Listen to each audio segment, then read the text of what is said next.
What if Arsenal's fortress could get even bigger? The Gunners are now reportedly weighing up a bold move, expanding the Emirates Stadium from 60,700 to 70,000 seats. But there's a catch. To do that, they might have to relocate, temporarily, perhaps even to Wembley.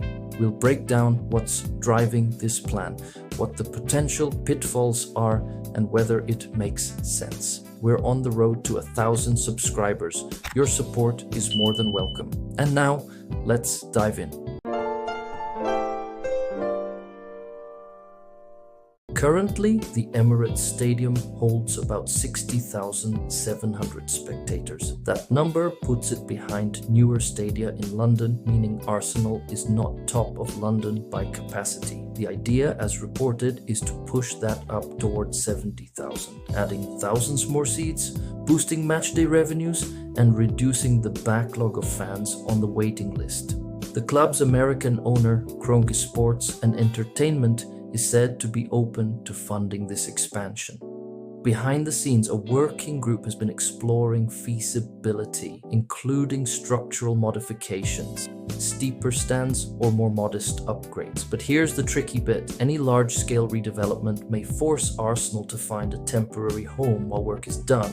One of the options being floated is a move to Wembley Stadium, at least for a season or two. Expanding an existing stadium is never straightforward. Unlike building fresh, you have to work within constraints of existing foundations, sightlines, access, crowd flow, and disruption. The reports suggest adding steeper stands or reworking the current structure to squeeze in extra rows. There's also talk of smaller scale upgrades, maybe fewer seats but incremental improvements to concourses, amenities, hospitality. Because the stadium sits in a dense urban area, space is limited. Logistics, traffic, deliveries, noise, regulatory approvals all become major issues. Additionally, the club appears cautious. No firm plans yet. Conversations are internal at this stage. Let's talk about Wembley, the national stadium with a capacity over 90,000. Wembley is the second largest football stadium in Europe by capacity, falling behind Camp Nou in Barcelona, which has a larger capacity of 105,000 seats. After the renovation, here are the benefits of the temporary move. It's big. If Arsenal use Wembley temporarily, they can accommodate many more fans, maybe recoup revenue lost while Emirates is shut. Also, Wembley's facilities and prestige are already top class. And lastly, it may allow phased renovation of Emirates without the pressure to finish quickly. On the other hand, there are also challenges. The feeling of loss of the home ground, fans and players may feel less connection, but also increased travel for regular supporters, especially if their access is geared toward North London rather than Central or Southwest London. And what about scheduling conflicts? Wembley hosts many events, finals, concerts. Securing dates for Arsenal's full fixture list may be difficult.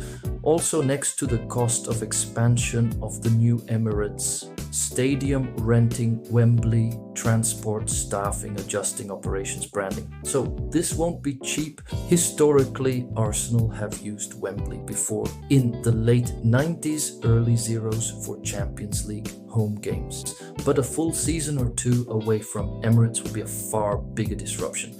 Every great decision in football has a cast of characters, and this one is no different. Picture this: tens of thousands of Arsenal fans, refreshing ticket pages season after season, hoping for a seat that never seems to open up. For them, a bigger Emirates feels like a dream finally within reach. But that dream has a price, because even the idea of leaving the Emirates, even for a short time, feels like being asked to leave home. Then in the boardroom, calculators hum. More seats mean more revenue, sure, but the numbers don't lie. Construction costs in London are brutal, and every delay can drain millions. For the club's executives, it's a high-stakes balancing act between ambition and financial sanity. Outside those glass walls, local residents and the council have their own story to tell. One about noise, traffic, and planning approvals that can drag on longer than a penalty shootout. And in the background, the rulemakers, the FA, the Premier League, UEFA, all waiting with their own red tape and regulations. Every match, every license, every safety inspection could shape how this plays out. There's also time, the silent villain, in every mega project. A delayed shipment here, a structural issue there. Suddenly, a one-year job becomes two. In short, Arsenal stands at a crossroads. Grow the Emirates to 70,000, take the risk, maybe shift temporarily to Wembley or tread carefully with smaller upgrades. The rewards are high, more fans, more revenue, renewed stature, but the pitfalls are serious. What do you think Arsenal should do? Would you accept a season at Wembley if it meant a better Emirates in the long run? Let me know your thoughts in the comments. Hit like and don't forget to subscribe for more deep dives into football. Thanks for watching. See you in the next one.